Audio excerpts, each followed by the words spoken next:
Hello and welcome back to another episode of Nick Tiffany's Movie Reviews, coming at you online and in print format at nicktiffany.com, in audio format wherever you get your podcasts, and even in video on YouTube. Today we have yet another awards player, the return of Michael Mann since 2015's Black Hat with Chris Hemsworth. Kind of interesting hacker, sci-fi, thriller, military deal. Supposedly there's a director's cut coming out that should be better than the original. But needless to say, it was nice to have the return of Michael Mann after a little while. I just watched Heat for the first time somehow the other week, and so I was especially stoked after watching that. Looking forward to this. Adam Driver, Penelope Cruz, Michael Mann, like Shailene Woodley. The cast was great. The story, I say great as far as my intrigue into the film perhaps went. The story of Enzo Ferrari racing cars, been great car focused movies in the last 10 years, anything from Ford vs. Ferrari to Rush, even Gran Turismo from this year. There's been a lot of really surprisingly great films about whether it's car making, the industry, certain production companies. So for a company like Ferrari, who make some of the most high-end, exquisite, and affordable cars in the world, I was like, all right, this has the means to be something pretty great. So it was my surprise watching this movie. Number one, to learn far less of a racing movie, I would say, than many are probably expecting. What I did learn, this is definitely more of a drama that's kind of focused on this particular summer, where Enzo Ferrari is kind of grappling with, what do I do with my company? Need to make more money, but how are we going to do that? Do I sell the company? Can we even do that? Is someone going to buy it? Can we produce more cars? We need to win more races. All of this is going on while his marriage is clearly taking a turn for the worst. They've lost a son at some point. So Penelope Cruz and Adam Driver, Enzo and Laura, they're not really spending time together. They're together, but they're not. But she is just as involved in the day-to-day inner workings of the Ferrari Corporation, just like he is. So there is this interesting dual ownership of the company, how they control it.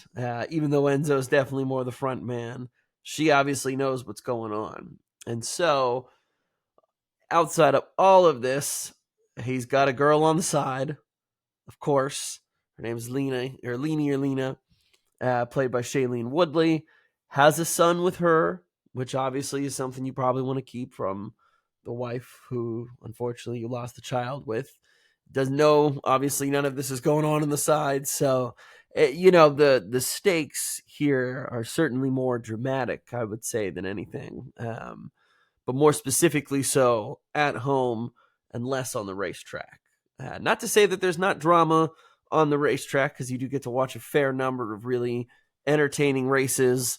You get to see these old, almost like, not Kentucky Derby, but these like boxcar almost. The old school. For some people, you're going to watch it and you're like, oh, that looks like the Mario Kart racer almost that they're driving around in back in the 40s and 50s and whatnot. And so while there are a few entertaining and enjoyable sequences with the cars, with the racing, by and large, that's not the focus of the film.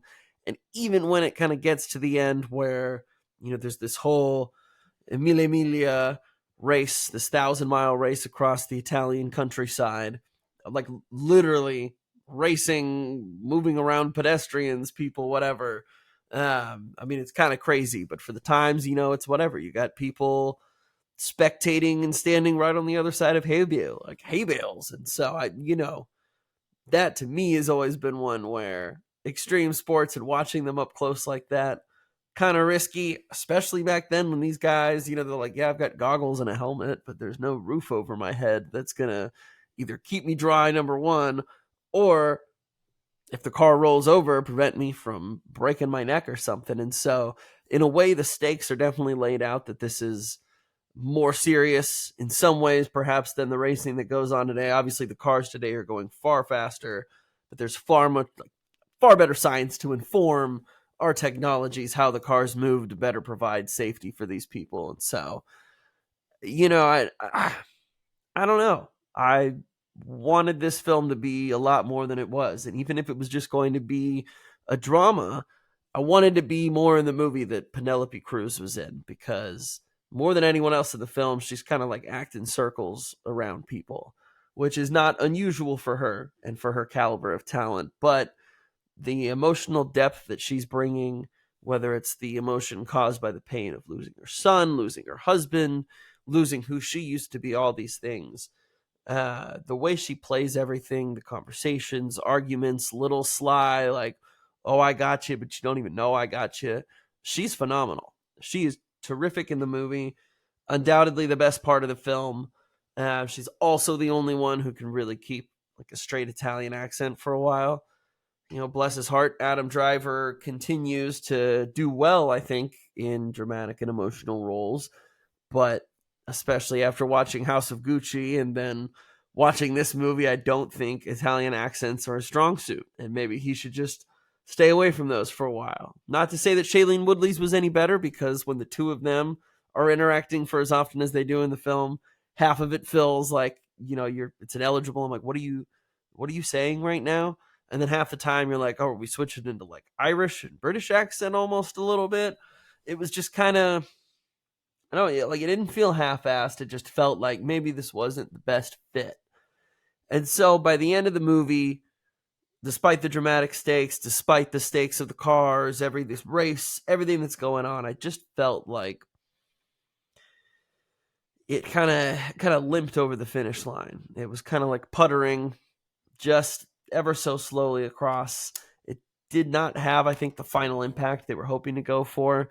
There's a couple crashes in this movie that I'd read something about on Twitter, because someone, during a screening of this movie, someone had asked the director, hey, the crash scenes in the movie kind of look a little bit cheesy. What do you think about that? And Adam Driver's like, F you, man. Very Ridley Scott of him, just like, F you, move on, man. I'm not talking to you about that. But having watched the movie now, it was kind of like, well, like they weren't exactly like overly exaggerated crashes, but watching it in fast motion, maybe that's what just felt odd about it. I don't know. It just looked off, and like I feel like a lot of people are gonna watch this, and like what should be a more serious couple moments is kind of like, that's horrible. But what?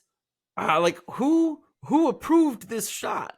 Who selected yes on this edit? I don't know. It's not great.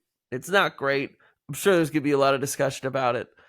By and large, I think myself, and it sounds like many other colleagues and people, are kind of a little bit disappointed in Ferrari. We're hoping for a lot more than what we ended up getting, even though it wasn't fully a car movie or a racing movie. It didn't have to be. But for what it was, I was hoping for a little more depth, at least from Adam Driver, at least from Shailene Woodley. Again, though, Penelope Cruz is great. Michael Mann brings in his unique style, really sharp-looking shots, really cool transitions, but it's not quite enough to save this film from itself. I don't know. I think this is going to be a dud for the award season, unfortunately, and it's going to be interesting to see what the general public and population think. But as always, if you want to stay tuned for more movie news and reviews, follow NT Movie Reviews on all social media networks, podcast platforms, and even on YouTube. We're going to have seemingly somehow even more reviews coming out before the end of the year. So stay tuned. We'll probably have best of lists starting up pretty soon here, so you don't want to miss that. Thank you guys again. Take care.